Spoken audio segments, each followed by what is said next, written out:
Ladies and gentlemen, welcome to my video log. My name is Stephen Bulldrek, and what I'm going to do today is talk a little bit about the anime that I'm watching this season. Anime is interesting because even more so than American television, it runs on very strict schedules of seasons. So there is a spring season, or like the winter season, which is currently going on. Started the first week of January and runs through the end of March. And then first week of April will start up the spring season, and so on. So anime runs in 3-month cycles really solidly. You don't too often get shows that start or end outside of that 3-month block. And each season is also referred to as a cour, C-O-U-R.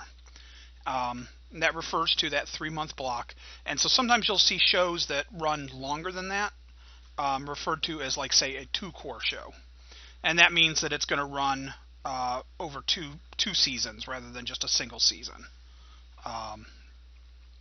The single season shows are usually between 10 and 13 episodes, usually around 12.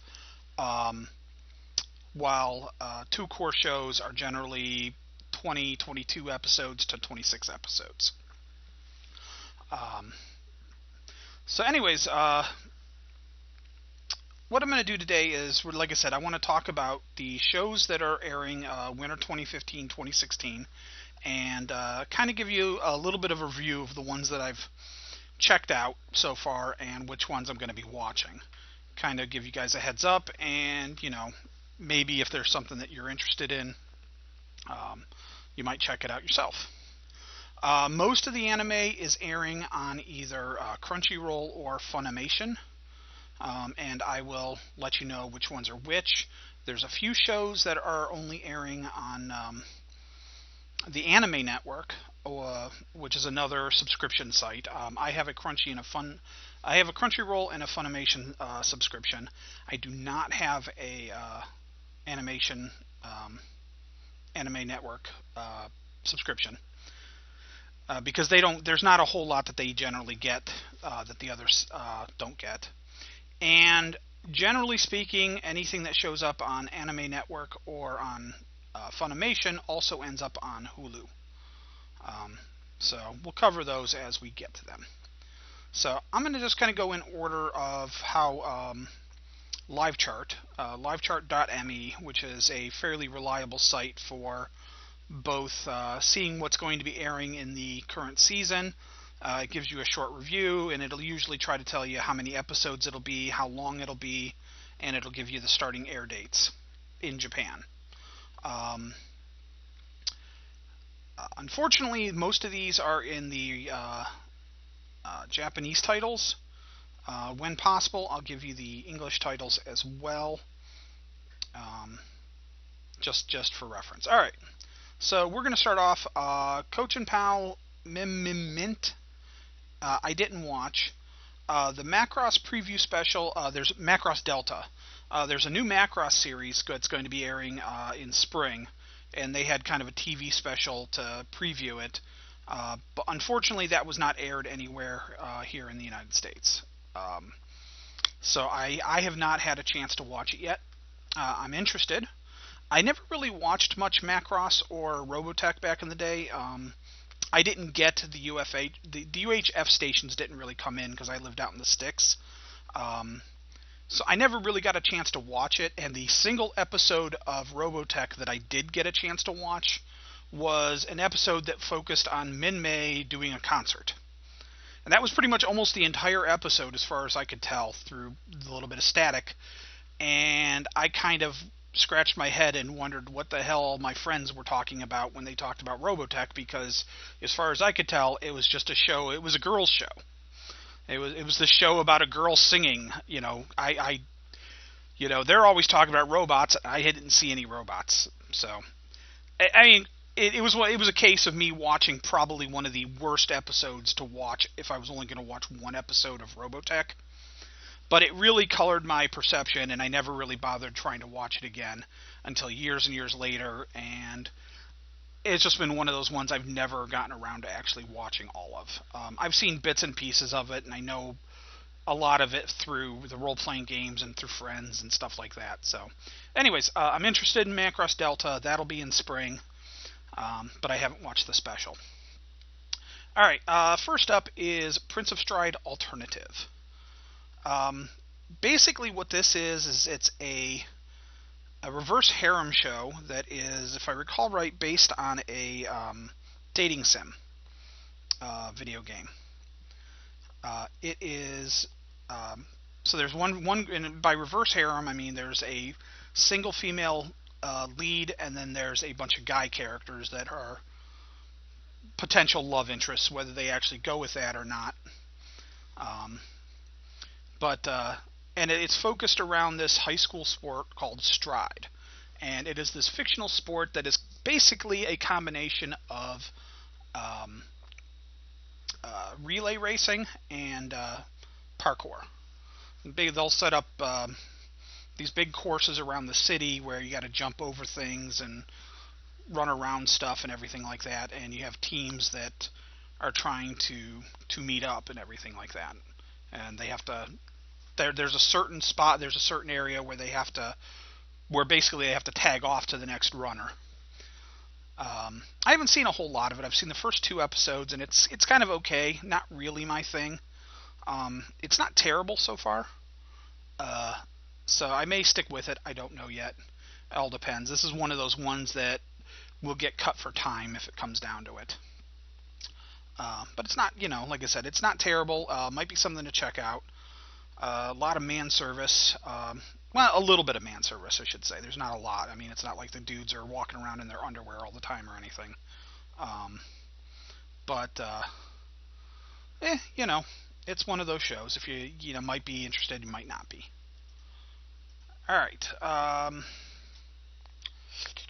Second show. All right.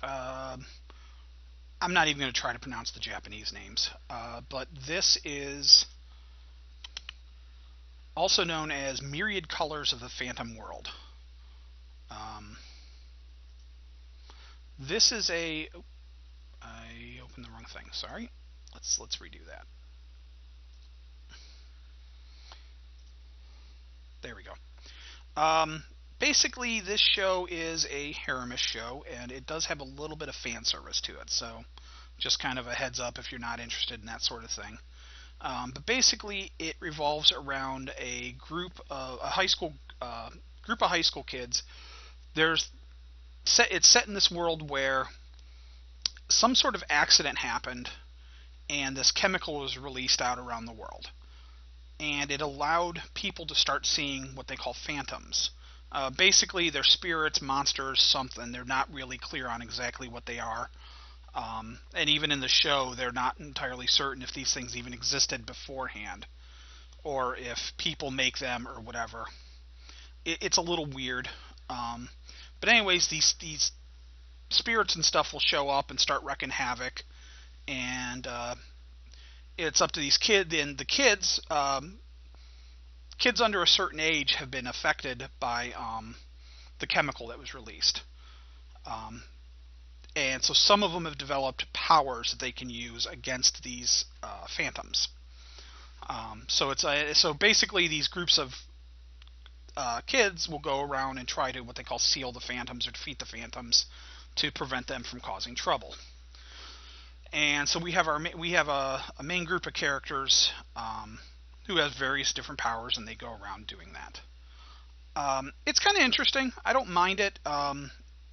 Thus far, there's nothing really special about the show. It's kind of fun. It's colorful. And like I said, though, it does have a bit of fan service, especially the first episode. Second episode wasn't nearly so bad. It is animated by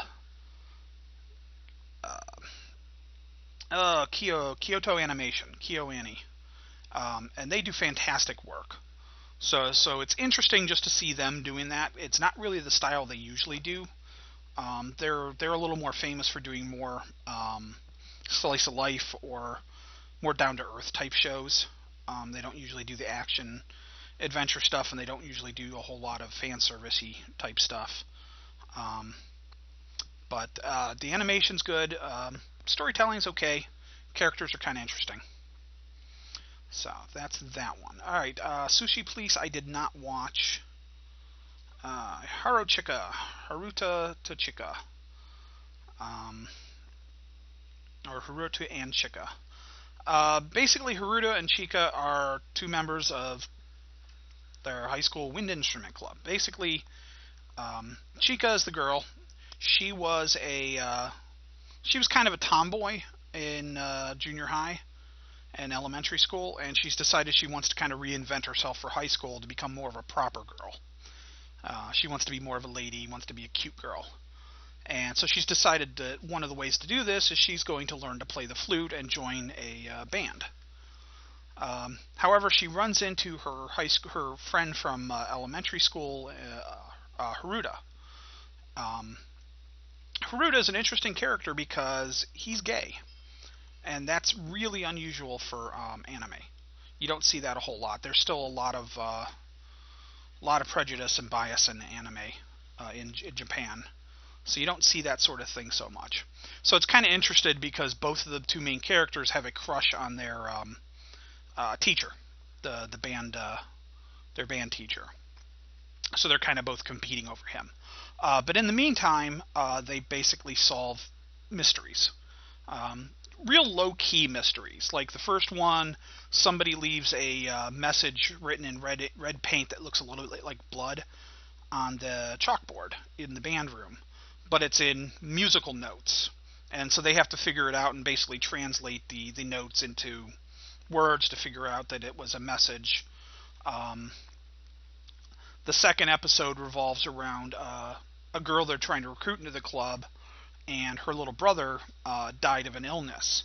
And her little brother was really into puzzles, and there was one puzzle he left that he would make himself. And so he made this one puzzle and left it for her, and she's never been able to solve it, so the two main characters have to figure out how to solve this puzzle. It's an interesting show. It's really low-key, really laid back. I'm not, it's one of those shows where it's on my list of shows that I'll watch unless I don't have time. It's not bad. There's nothing wrong with it. It just doesn't really excite me or really interest me heavily. And I did completely forget. Princess Stride is airing on Funimation. Phantom World is airing on Crunchyroll. And Haruchika is airing on Funimation. So, alright, so we got that. The next one is Norn 9, Norn and Nunette.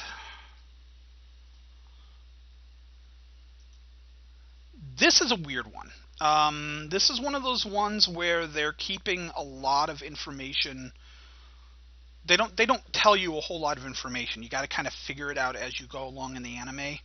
We're only 2 episodes in, so unfortunately, I don't have enough information to really tell you a whole lot about it. All I know is that so far, the main character is this girl, who she's been on her own. Her parents died when she was young. Through flashbacks and other stuff, you kind of get the impression that it's her fault. She has some sort of power, but it's a little unclear as to what that power is. She met some traveling stranger, some traveling merchant or something like that, who once upon a time told her that in the future, at some point, this ship would come along and pick her up, and that her power would be needed to help save the world or something along those lines. So sure enough, one day when she's older, when she's now a teenager, this ship shows up to pick her up, and she's all excited. So she joins it, and it's basically this world ship thing. It's basically this big globe, and inside the globe there's buildings and a lake and farms and stuff like that, and there's maybe a dozen or so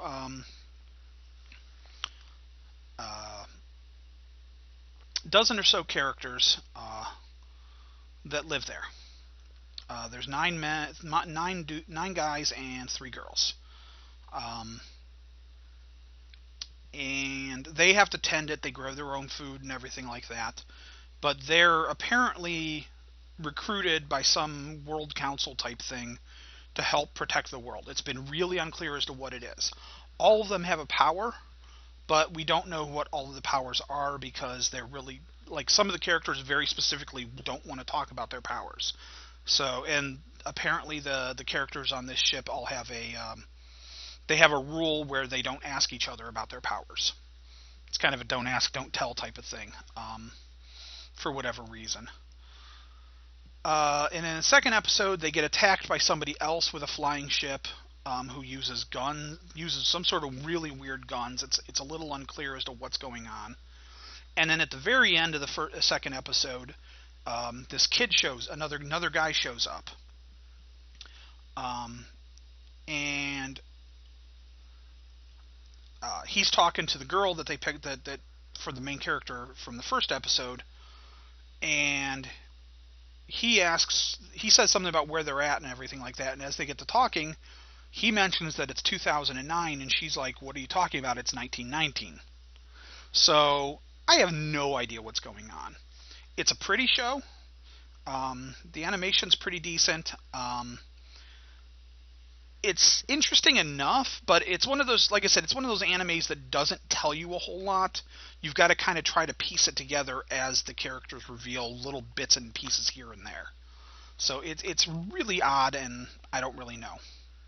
But, check it out if you'd like. This one is not airing on Funny or on Funimation or Crunchyroll. I believe the Anime Network has it, and I believe it's on Hulu. So you can check it out there. Active Raid. Active Raid is an interesting anime. It takes place in a near future, and basically it's a kind of a mech battlesuit crime fighting show. Along the lines of some of the older shows like Pat LeBeau or what was some of the other ones? I know there was a bunch of them. They were real popular in the 80s. There was a whole mess of them that got brought over 80s and early 90s. But anyways, basically the main, it revolves around this group called the Eighth. That is, they have these exoskeleton power suits called Willware, and they're designed to fight crime. However, they're kind of considered to be screw-ups. The first episode introduces a girl who's just starting with the Eighth, and she's actually a spy that's reporting back to their superiors. She's supposed to basically write up reports and tell them exactly what this group is doing. And along with that, this group is completely tied down with red tape. They're getting criticized by the media. They can't they got to be very careful about collateral damage.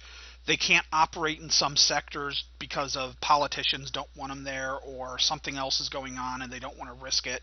So, like in the first episode, they're chasing down a couple of criminals, and there's a couple of points where they're about to go in and, try to stop them, and they can't. They have to wait until they cross like a line and get into another district or something like that before they're allowed to go after them. It's interesting, a little screwy. There's not a lot of information to it yet. It's another one that's kind of telling you bits and pieces as you go. But the action's pretty good. The animation's okay.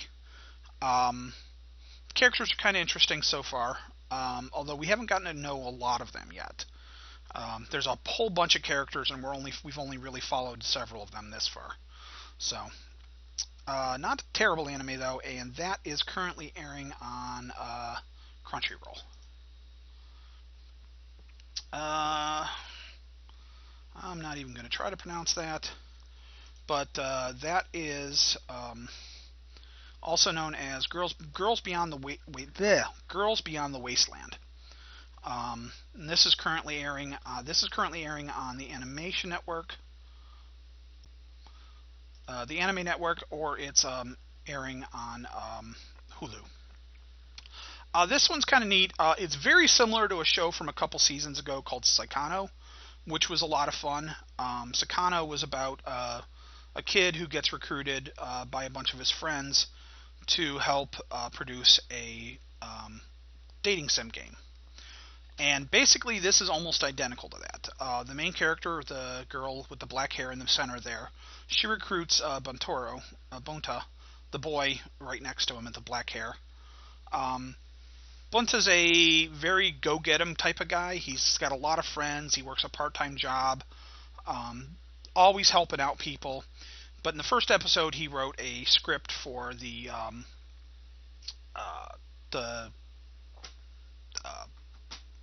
play. Brain not working. He writes a script for the theater department in the school, theater club. And she saw that, she liked it, so she's interested in having him help write a dating sim game that she wants to produce. There's some sort of mystery as exactly why she wants to do this. She's also very, very serious and very straightforward, but also kind of mysterious. She kind of speaks in riddles a little bit. She does reveal that her brother is runs a company that produces games, but it doesn't seem like it's a. I suspect that they don't get along or something like that, but there's not enough information yet to really judge it. So she recruits him, and then he ends up recruiting a bunch of other characters in the second episode. Haven't gotten too far into it.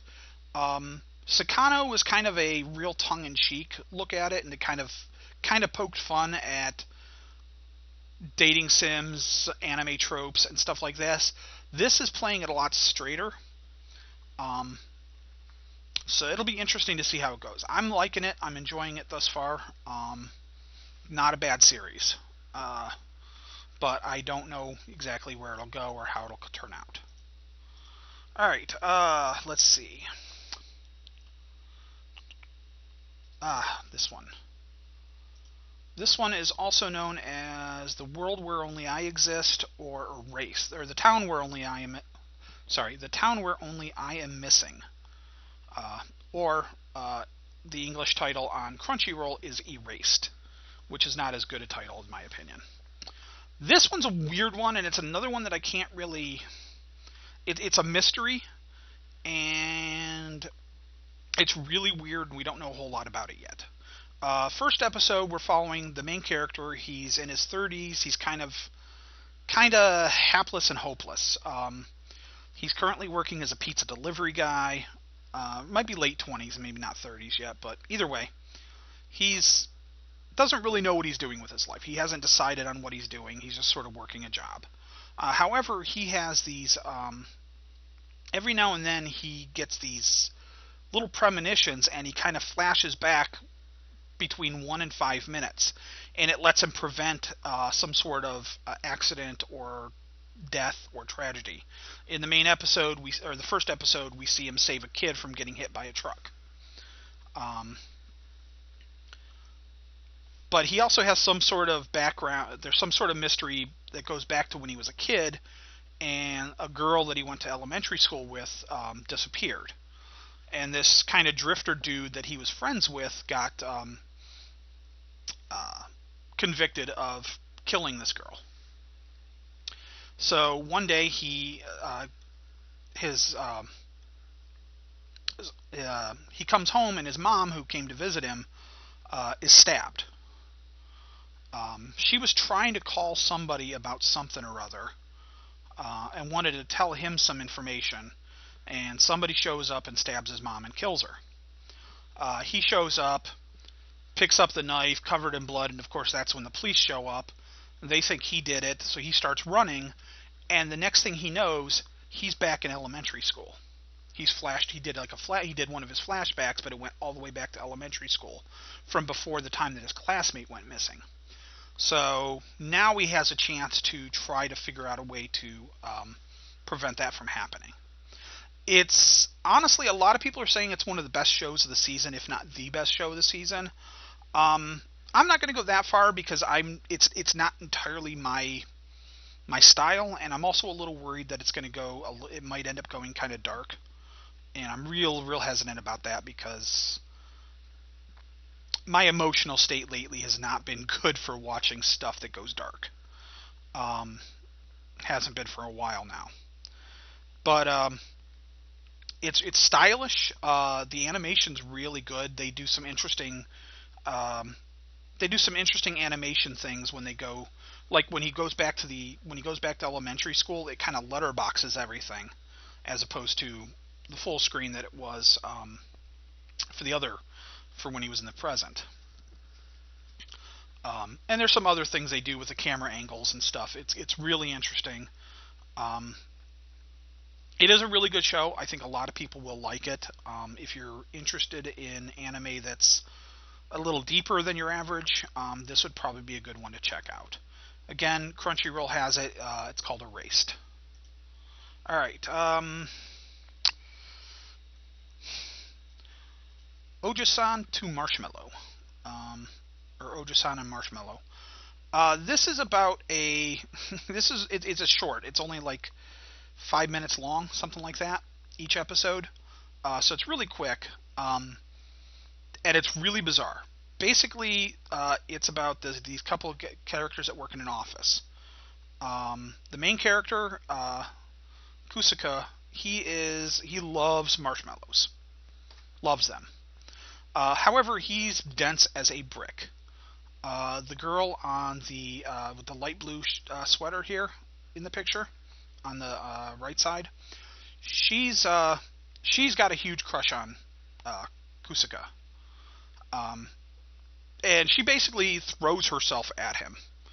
The show is a little more adult, not like nudity and whatever else, but like she's very obvious that she wants him, and like in the second episode, she she deliberately gets herself soaked so that you can see through to her bra, and then goes over to stand under an overhang with him, waiting for the rain to clear up so she can try to entice him. And then when he calls into work to tell him that he's going to be late, she starts saying things that can be misinterpreted, like he's staying over at her house and they've been fooling around. It's really funny, and it's kind of nice just because it's, like I said, it's not adult, but it's more adult oriented. It's not kids, so it's I really like that. I wish there was more anime along those lines, because while I don't mind the romance animes and the harem animes and stuff like that, it does get a little weird and a little creepy when you step back and realize that you're watching effectively a bunch of high school kids. It always kind of, if you think too much about it, I always get a little creeped out. But this one's a lot of fun, and it's just a short one. Crunchyroll's showing it. Um, I'd say check it out. Like I said, it's like 5 minutes, so it's not a whole lot of time investment to watch it. Assassination Classroom. This is the second season of this. This one's really good. I watched the first season, really enjoyed it. But basically, it's about Koro Sensei, who's basically a teacher. He's a weird alien thing. He destroys part of the moon, and he's threatening to destroy the Earth. However, he makes a deal with basically the world that he will teach this class, and it's basically this like elite prep school, and like the worst class E, the end class, the worst. Basically, all the kids with like the worst grades or the worst attitudes, whatever else, get stuck in this class, and they get the worst of everything. They get the worst equipment and everything like that. And in fact, they're even shuffled off. They're not even in the main school. They're in this older school building. And the rest of the students won't talk to them. But he offers to teach the class in exchange for giving them the chance to assassinate him before the year is up. And there's also this big reward for anybody who can assassinate him. So besides Koro, there's another teacher who's basically an assassin, a military dude who's basically teaching these kids all these military skills. But the weird thing is Koro really cares about the kids. He really cares about teaching them. And he's always trying to teach them lessons and stuff like that. And the various assassination attempts are really funny. And it's really, really, a really, really strange show. It's really hard to describe, but it's a lot of fun. I really enjoy it. It's on Funimation. Like I said, this is the second season, but Funimation also has the first season available. Phantasy Star Online, the animation. This is a weird one.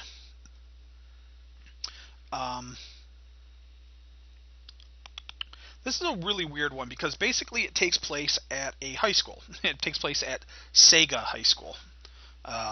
It's not quite spelled S-E-G-A. It's S-E-I-G-A. I know, big difference. But at one point, there's a big overhead view of the school, and there's a fountain in the middle that looks like Sonic's head. So obviously, there's some product placement and some commercialization for for Phantasy Star Online 2. However, the show itself takes place. It takes place in the real world. It's about a group of kids, and the main character. It's kind of this listless, doesn't know what he wants to do type of character. And he ends up getting recruited by the student council to play Phantasy Star Online 2. Because it's apparently this big worldwide phenomena in the world of in the universe that this anime takes place. And a lot of the kids at the school are playing it.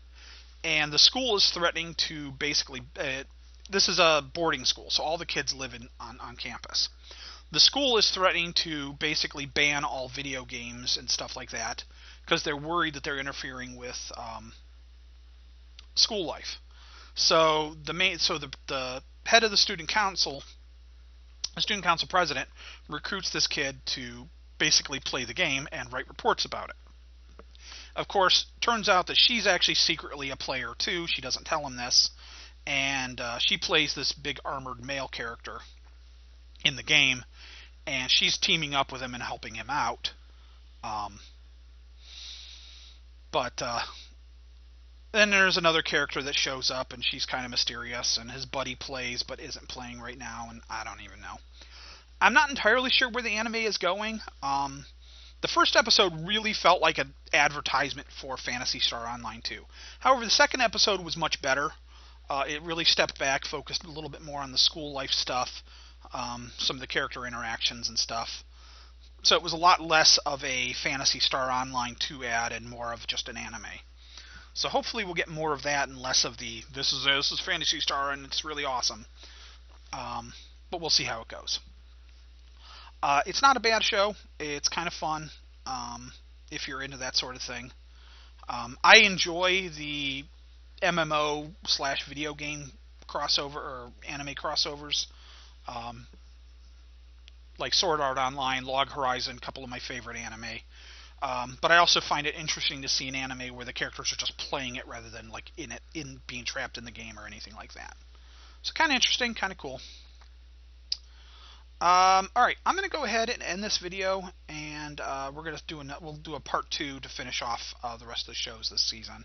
Because like I said, I've been trying to watch the first couple episodes of everything, or at least most things, just to kind of get an idea of what's interesting. I'll end up dropping a whole lot of shows here real soon. Usually by the third episode, just because I either don't have enough time to watch them all, or I just lose interest.